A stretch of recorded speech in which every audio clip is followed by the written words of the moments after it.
Today we prepare together a classic Italian dish, gratinated tomatoes.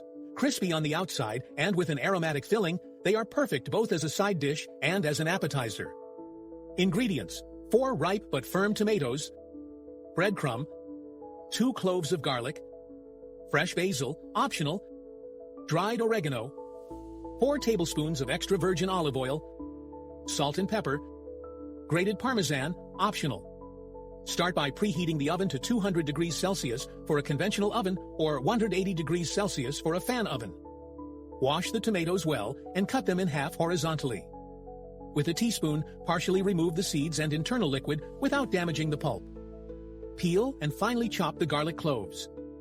In a bowl, prepare the mix with the breadcrumb, chopped garlic, torn basil leaves, oregano, salt, and pepper.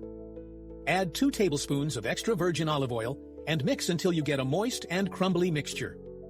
Arrange the tomato halves on a baking tray lined with parchment paper, cut side up. Sprinkle a generous amount of the breadcrumb mix on top of each tomato, pressing lightly to adhere. If you like, sprinkle with some grated Parmesan for a more golden and flavorful crust. Drizzle the tomatoes with the remaining 2 tablespoons of extra virgin olive oil. Bake the gratinated tomatoes for about 15-20 minutes or until the surface is golden and crispy. Serve the tomatoes hot or at room temperature as a side dish or appetizer. If you want to give an Italian twist to an international side dish, try adding some diced mozzarella on top of the breadcrumb for a cheesy touch.